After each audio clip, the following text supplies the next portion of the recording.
I'm Todd Allen Fischer. I'm Clay Woodral. And we are 5geeks.blog, and today we are going to do Geek Eats. And today's episode is about Carol's Cookies from the AMC classic The Walking Dead.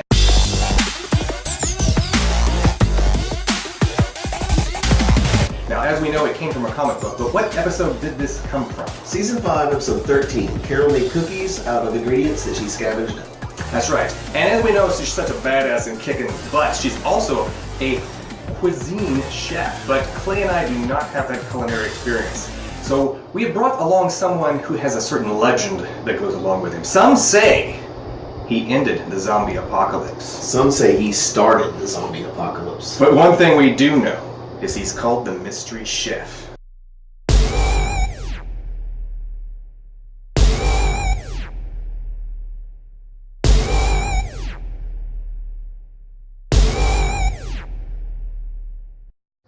Alright, so we are going to make Carol's Cookies from The Walking Dead. If you remember that episode, she made the cookies and there was this whole thing. So we're going to see, how good of a cookie can you make in an apocalypse.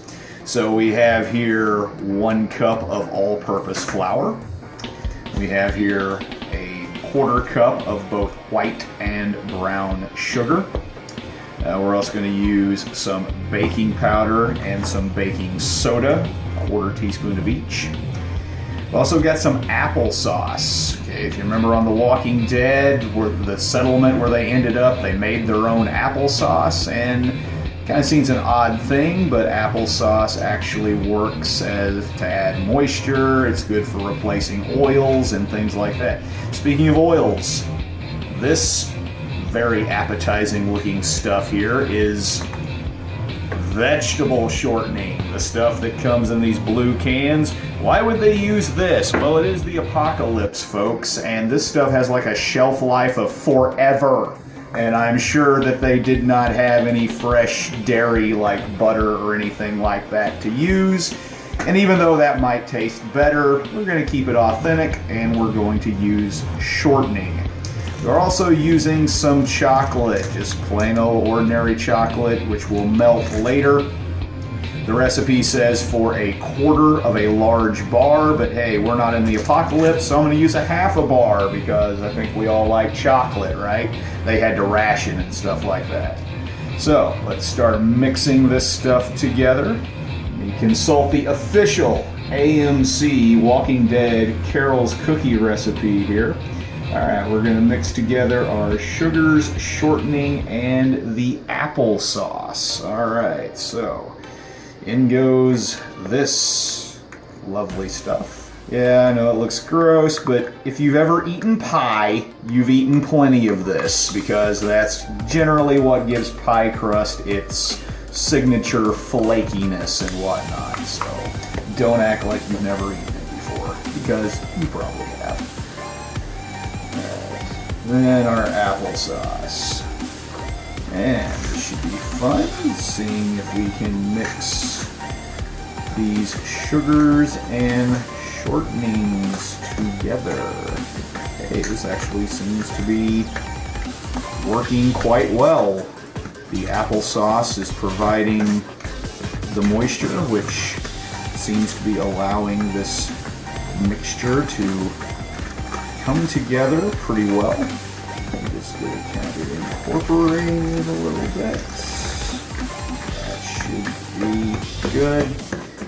And it's not that this stuff is just completely dissolving, if that's what you're expecting to see, because this stuff is meant to remain solid at room temperature, so it's just going to kind of be incorporated throughout the dough and will melt as it cooks in the oven. Alright, so then we are going to take our flour, and to that we are going to add, I do believe, our baking powder and baking soda and salt. Okay, so we've got some baking soda and we've got some baking powder. No, they're not the same thing. Those are 2 different ingredients, baking powder and baking soda. They are not interchangeable. So there's your cooking tip for today. Alright, and a little bit of salt. Why salt? I mean, come on, this is a dessert, right?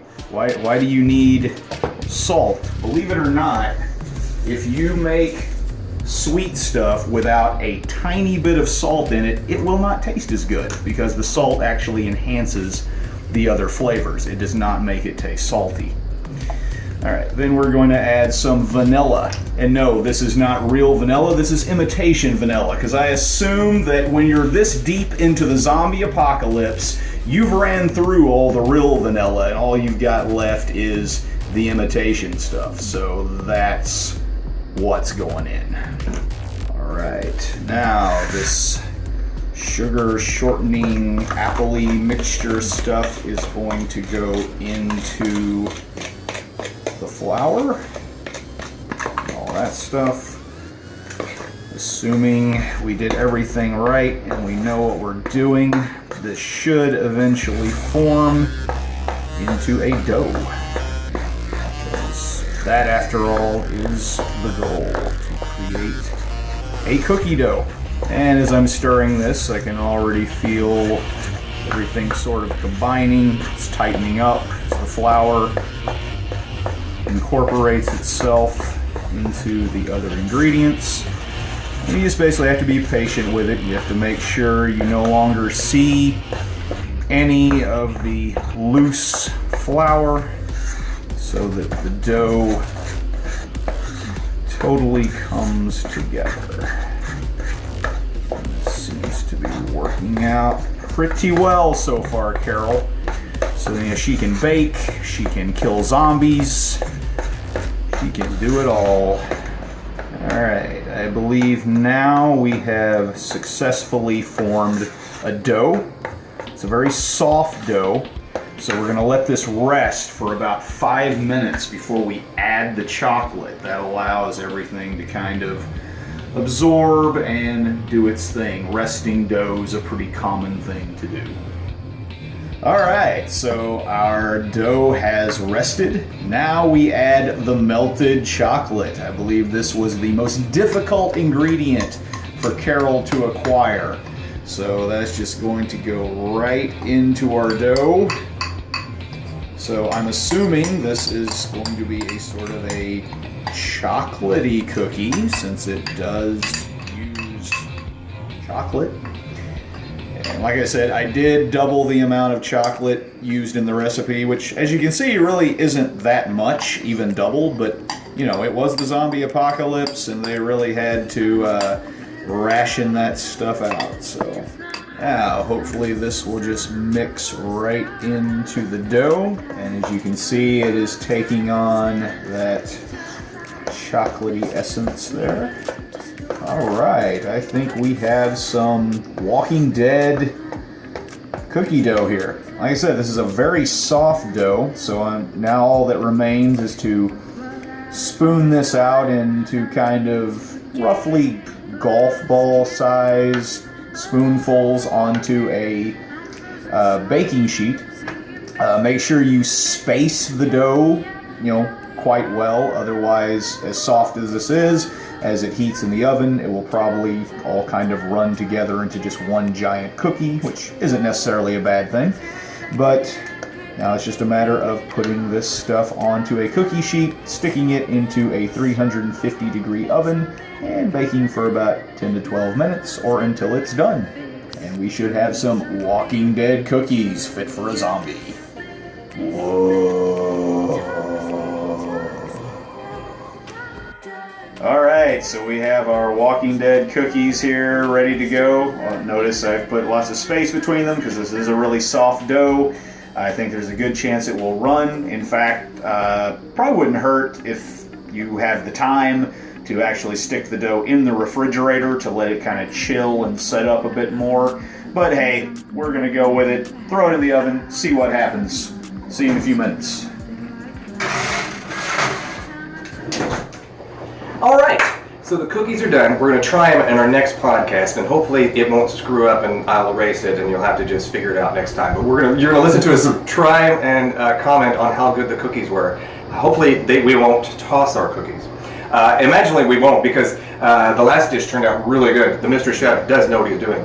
So check out more of our Geek Eats, and check out some of our other videos that you may see also toward the end of this thing here. There'll be some videos hopefully popping up around in some channels. Also check out the music of Autopilot. She does all of our intros and our music, so great musician. Does improv work, snap, good stuff.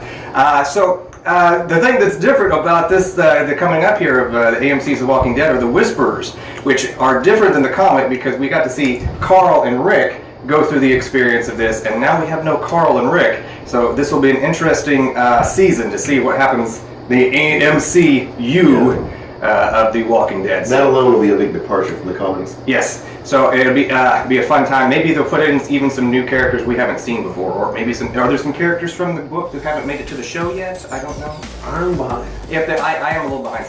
Well, I'm not behind, but I'm behind on the comics because I don't read enough of it. I've read the first graphic novel, but I haven't read the rest of it. So let us know in the comments, please. And next time, you too can jump into this full geek. Like, share, subscribe.